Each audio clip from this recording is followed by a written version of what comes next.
Hey everyone, and welcome back to my channel. If you're new here, my name is Sam, and today I'm going to be doing something a little bit different because I spend a lot of time on my channel talking about books that I've read and books that I would like to read, but today I'm going to be talking about some books that I don't want to read. So the tag that I'm going to be doing today is called the Anti-TBR tag, which was created by Nicole from Nicole and Her Books. I will leave a link to her video in the description if you'd like to check it out. But basically there are, I think, 8 questions, and they all relate to books or authors or genres that you're not really interested in reading. I always feel like I should start these videos with a disclaimer, but I also kind of feel like people know that we all have different opinions. It would be pretty weird if we all like the same things. And so if I mention a book and say that I don't want to read it, or I say that I didn't like a particular book that you happen to love, then that's okay. Please don't hate me. So the first question is a popular book everyone loves that you have no interest in reading. And I've spoken a little bit on my channel about this, but It by Stephen King. I have read quite a few Stephen King books before and I have enjoyed them, but something about it just doesn't really appeal to me. I think because it's such a huge book. Is it over 1,000 pages? I just know that it's going to take me so long to get through it. Another popular book that I was interested in reading that I'm not really anymore is Nevernight by J. Kristoff. I think the main reason why I wanted to read this is because it's super popular and it's fantasy, and I have been trying to get more into reading fantasy this year. But then I heard that it has footnotes, and because I read quite a lot on my Kindles and footnotes don't really go well together, and I think that they just get on my nerves. I've also heard that the main character is a teenage girl, and the way that she's written, it reads like a teenage girl that's been written by a middle-aged man. And again, I think that that is just something that would really irritate me. I don't know, I've read quite a few reviews and they range from super positive and super negative, and a lot of the things that people are criticised are things that I know I don't enjoy in books, and so I think I've just decided it's not going to be one for me. Question number 2 is a classic book or author you don't have an interest in reading, and I am quite open to reading classics. Pride and Prejudice by Jane Austen is one of my favourite books. I read it over and over again when I was a teenager, and I would really like to read some more of Jane Austen's books. I've also read books like Jane Eyre and Wuthering Heights, and I do feel like of the classic books that are out there, I've pretty much read all of the ones that I am super interested in reading, or that I was super interested in reading. The only book that I can really think of is War and Peace, and I don't actually know who wrote it, but I know that it's a super long, super big book. And with big books, again, I think I've mentioned this several times on my channel, it takes me a lot to pick up a big book anyway. I'm just not motivated to read books that size. So I'd never say never, but in reality, because of the size of the book, it's probably not one that I'd ever reach for. So question number 3 is an author whose books you have no interest in reading, and there's also a part 2 to this question, which I'm going to combine the two, and that is a problematic author whose books you have no interest in reading. And the first author that I could think of for this is quite an obvious one. I think it's an author that I hope most people would mention when answering this question, and that is J.K. Rowling, or Robert Galbraith, I think. Is that her pseudonym? Is that the right word? Either way, I have no interest in reading anything by J.K. Rowling, or whatever name she decides to write under. I know that some people can separate books from their authors,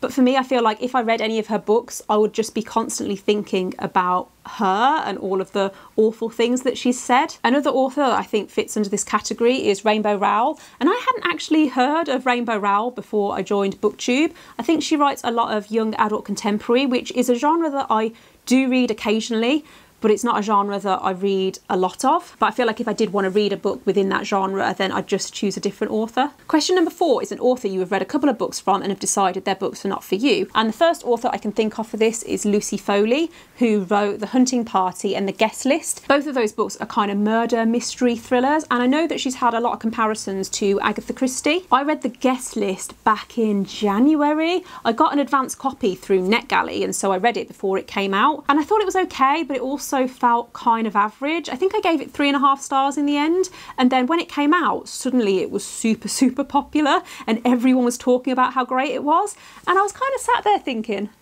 really? I then went back and read The Hunting Party, which was her first novel, and it was very similar to The Guest List, to the point where they almost felt like the same book. And I think my main issue with her books is that even though the stories are quite clever and she weaves in these different twists and turns, I don't like the characters. The characters that she writes are just horrible, awful people, and so I find that I just don't care, especially because in both of her books that I've read, you don't find out who the murderer is or even who has been murdered until right near the end of the book. But if I don't care about the characters, then I don't care who's died. And so I think if she does bring out any more books, I'm probably not going to be in a rush to read them. Question number 5 is a genre you have no interest in, or a genre you tried to get into and couldn't. And this is a really hard one to answer because I do feel like I read most genres. I think if I had to pick one genre that I haven't read a lot from, I'd have to go for something like sci-fi fantasy, because even though I read a lot of fantasy, I don't read much sci-fi fantasy. Historical fiction is another one of those genres where I don't tend to reach for it.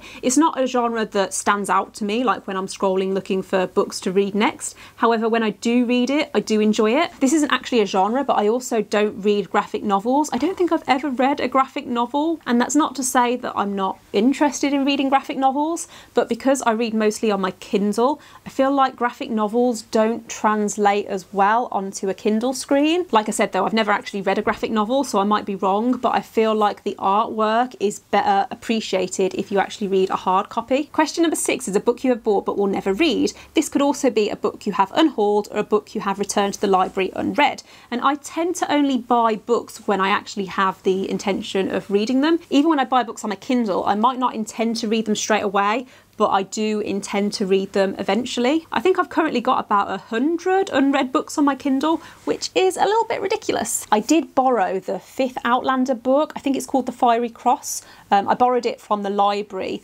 back in kind of February, March, before the UK went into lockdown, and it sat on my shelf for 5 or 6 months while the library was closed, and I just didn't feel motivated to pick it up. And so when the library reopened, I gave it back, and I don't know whether I'm ever going to get around to reading it. I might try and download it onto my Kindle and see if I can read it that way. But yeah, like I have said many times in this video and on my channel, big books kind of scare me. Question number 7 is a series you have no interest in reading, or a series you have started and DNF'd. And I read the Millennium series, like the first 3 books in The Girl with the Dragon Tattoo, that series.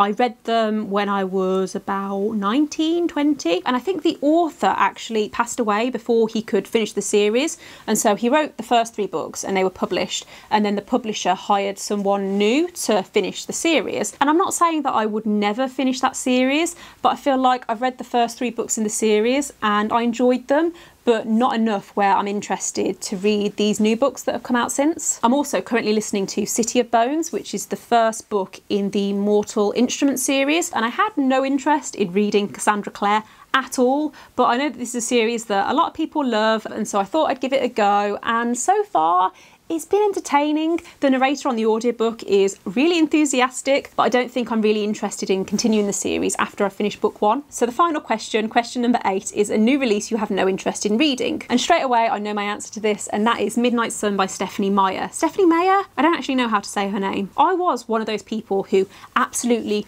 loved the Twilight series back when I was like 14, 15. Although I say I love the series, I liked the first 3 books in the series. We don't talk about Breaking Dawn. We all know that Twilight is a trilogy. And I think the main reason why I don't want to read Midnight Sun, other than because Breaking Dawn was just such a huge, big, massive, steaming pile of crap, is because I never really warmed to Edward. I don't know if I'd feel this way reading the series now, but I was always like Team Jacob. I even had a poster of Taylor Lautner on my wall when I was at uni. I probably still got it somewhere. But yeah, Edward was probably my least favourite character in the whole series, and so the idea of reading a book that's told from his perspective, it just doesn't really appeal to me. Okay, so that brings me to the end of the video, just in time as well, because my camera battery warning has just started flashing. But I hope you enjoyed the video, and I hope people weren't too offended by me talking about books I don't want to read, and I don't know why I'm singing. But if you enjoyed this video, then please don't forget to give it a thumbs up. Click subscribe if you haven't already, and I will see you in the next one. Bye!